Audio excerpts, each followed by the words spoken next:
சரியா 2 நாட்களுக்கு முன்னுக்கு இலங்கையில இருந்து ஒரு 26 வயதான இளைஞன் கனடாவுக்கு பயணமாக இருக்கிறார். கனடாவினுடைய டொராண்டோவில் இருக்கக்கூடிய பியர்சன் விமான நிலையத்தில் இவர் தரையிறங்கின சந்தர்ப்பத்தில் அங்க இருக்கக்கூடிய காவல்துறை அதிகாரிகளால் உங்களுடைய பயண பொதிக்குள்ள போதைப் பொருள் இருக்குது என்று குற்றம் சாட்டப்பட்டு விமான நிலையத்தில் வைத்து இவர் கைது செய்யப்பட்டிருக்கிறார். இதற்கு பிறகு இவர்கிட்ட விசாரணைகளை முன்னெடுக்கும் போது இந்த போதைப் பொருளுக்கும் எனக்கும் எந்த விதமான தொடரும் இல்லை, அது எப்படி என்னுடைய பயண பொதிக்கு வந்தது என்று எனக்கு எதுவுமே தெரியாது என்று இவர் சொல்லியிருக்கிறார். அந்த இளைஞர்கிட்ட இருந்து தொடர்ச்சியாக அப்படிப்பட்ட வாக்குமூலமே வெளியானதால இது தொடர்பில் கனேடிய காவல்துறை ஒரு விரிவான விசாரணையை ஆரம்பிச்சிருக்குது. இதுல என்ன தெரிய வந்திருக்குது என்று சொன்னா, இந்த பயணப்பொதிகள் எல்லாமே ஒரு 3ஆம் தரப்பு நபரால கையாளப்பட்டிருக்குது. இது ஒரு மிகப்பெரிய விடயம். இதற்கு பின்னணியில ஒருவர் இல்லை, 2 பேர் இல்லை, மொத்தமாக 17 பேர் சிக்கி இருக்கிறார்கள்.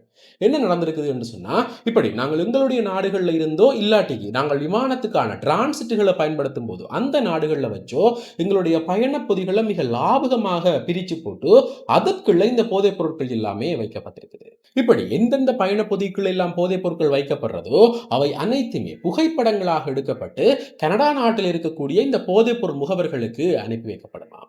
இதன்படி அந்த விமானம் கனடாவை சென்றடைஞ்சதன் பிற்பாடு அந்த போதைப் பொருட்கள் இருக்கக்கூடிய பொதி விசாரணைகள்ல சிக்காம விமான நிலையத்தில் விட்டு வெளியேறினா அது அந்த போதைப் பொருள் கடத்தல்காரர்கள் பெற்றுக்கொள்வார்கள். அப்படி இல்லாம ஒருவேளை விசாரணைகள்ல அந்த போதைப் பொருள் சிக்கினா அதை கண்டுகொள்ளாம அப்படியே விட்டுவிடுவார்கள். ஆனா அதனுடைய முழு வழக்கு விசாரணைகளையும் அந்த பொதியினுடைய உரிமையாளர் தான் எதிர்கொள்ளணும். இப்படித்தான் இந்த இளைஞரும் கைது செய்யப்பட்டிருக்கிறார். இதற்கு பிறகு நடந்த விசாரணைகள்ல தான் இந்த சகல விடயங்களுமே தெரிய வந்திருக்குது. இதற்கு பிறகு கனேடிய போலீஸ் தரப்பால இதே போல வழக்கு விசாரணைகளை வேறு யாராவது எதிர்கொள்கிறார்களா என்று சொல்லி விசாரிக்கும் போதுதான் ஒருவர் இல்லை, 2 பேர் இல்லை, மொத்தமாக 17 பேர் இப்படியான குற்றச்சாட்டுகள்ல சிக்கி இருக்கிறது தெரிய வந்திருக்குது. அதாவது இந்த 17 பேருடைய பயண பொதிக்குள்ளேயுமே இந்த போதைப் பொருட்கள் வைத்து கனடாவுக்கு அனுப்பப்பட்டிருக்குது. உண்மையிலேயே ஒரு மிகப்பெரிய விடயம் பதிவாகி இருக்குது. இலங்கையில இருந்தோ அல்லது வேறு நாடுகளில் இருந்தோ எங்களுடைய பயண பொதிகளை இந்த விமானங்களுக்கு ஏற்ற செயற்பாடுகள் ஈடுபடுற நபர்கள் இல்லாட்டிக்கு அந்த டிரான்சிட்டுகள்ல அதை மாத்திர செயற்பாடுகள் ஈடுபடுற நபர்கள் என்று சொல்லி இவர்கள் தான் இந்த போதைப் பொருட்களை பரிமாற்ற செயற்பாடுகள் ஈடுபடுறார்கள். இது ஏதாவது இந்த கடத்தல்காரர்களுக்கும் இந்த நபர்களுக்கும் இடையில ஒப்பந்த செயற்பாடுகளில் ஈடுபடலாம் என்று சொல்லி இப்ப இலங்கை அதே போல ஒரு சில முக்கியமான நாடுகளை இலக்கு வச்சு இந்த விரிவான விசாரணைகள் ஆரம்பிக்கப்பட்டிருக்குது. இப்படி கேட்குதான் இன்றைக்கு இலங்கையினுடைய முன்னாள் ஜனாதிபதி மஹிந்த ராஜபக்ச அவருடைய சகோதரர் இந்த பசில் ராஜபக்சவுக்கு எதிராக 2வது பிடியாணை பிறப்பிக்கப்பட்டிருக்குது. இது முந்தைய வழக்கு விசாரணைகள் இல்ல, இது தனியான ஒரு குற்றம், அதற்கு என்று சொல்லி ஒரு பிடியாணை பிறப்பிக்கப்பட்டிருக்குது. என்ன நடந்திருக்குது என்று சொன்னா, இந்த பசில் ராஜபக்ச 2014ஆம் ஆண்டு அமைச்சராக இருந்த காலகட்டத்தில் ஊவா மாகாணத்துக்கான மாகாண சபை தேர்தல் முன்வைக்கப்பட்டிருக்குது. இதுல இந்த மஹிந்த ராஜபக்ச ஸ்ரீலங்கா பொதுஜன பெரமுன கட்சியினுடைய வேட்பாளர் வெற்றி பெறணும் என்றதை காரணம் காட்டிக்கொண்டு மிக கோடிக்கணக்கான ரூபாய்கள் செலவழித்து பிரச்சாரங்கள் எல்லாமே முன்னெடுக்கப்பட்டதாம். இதனுடைய மொத்த தொகை 7.8 மில்லியன் ரூபாய்கள் என்று சொல்லப்பட்டிருக்குது. இதற்கு பிறகு ஒரு விசாரணைகளை மேற்கொள்ளும் போதுதான் இந்த பணம், அதாவது தேர்தலுக்காக செலவழிக்கப்பட்ட சகல பணமுமே இலங்கை அரசாங்கத்தினுடைய பணம் என்று தெரிய வந்திருக்குது.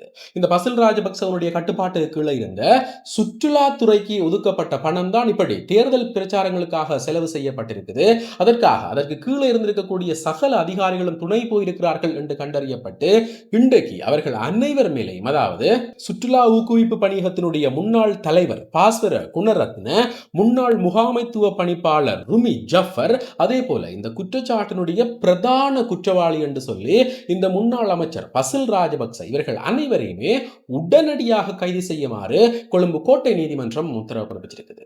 இருந்தாலும் பசில் ராஜபக்ச இப்ப இலங்கையில இல்ல. அதே நேரம் மிகுதி 2 நபர்களும் போலீசார் போகும்போது அவர்களுடைய வீடுகளில் இல்லை என்றதை காரணம் காட்டி மிகுதி அடுத்த தீர்ப்பாக இவர்கள் 3 எதிராகவும் விமான தடைகளும் விதிக்கப்பட்டிருக்கிறது. அதாவது ஒருவேளை இவர்கள் இலங்கையில இருந்தா எந்த ஒரு வெளிநாடுகளுக்கும் பயணம் செய்ய முடியாது.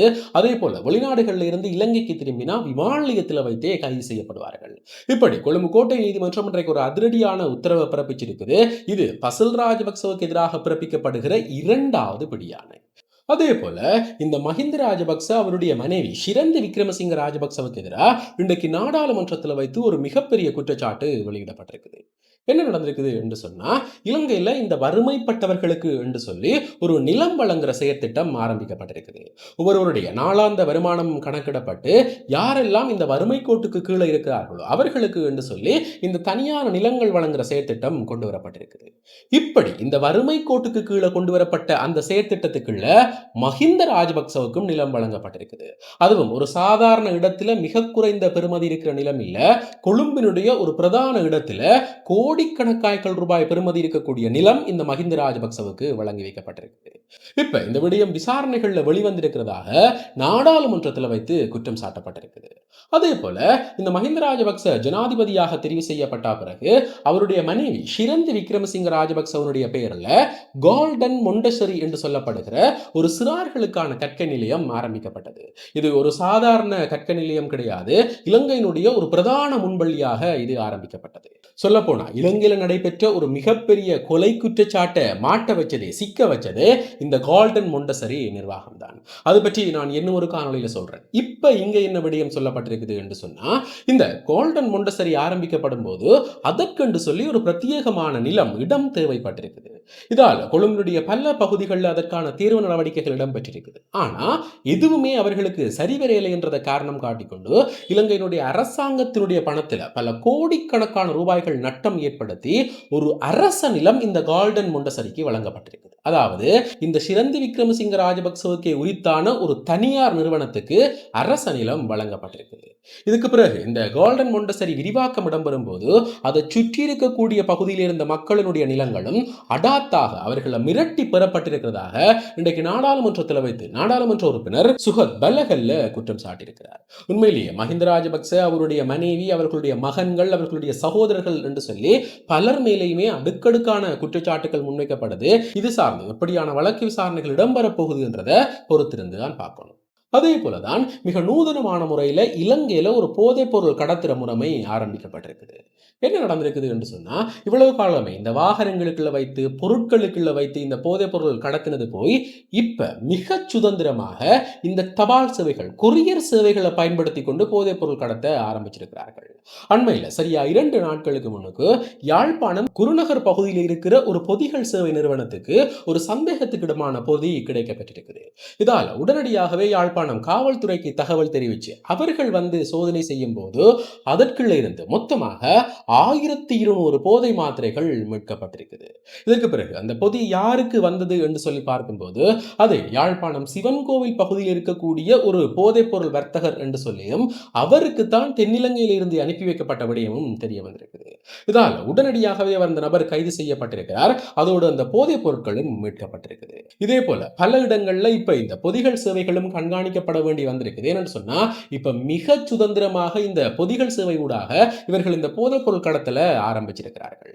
உண்மையிலேயே எவ்வளவுதான் தடுக்க முயன்றாலும் பல புதிய வழிகளில் இன்னமும் இந்த போதைப் பொருள் விநியோகம் நடந்து கொண்டுதான் இருக்குது.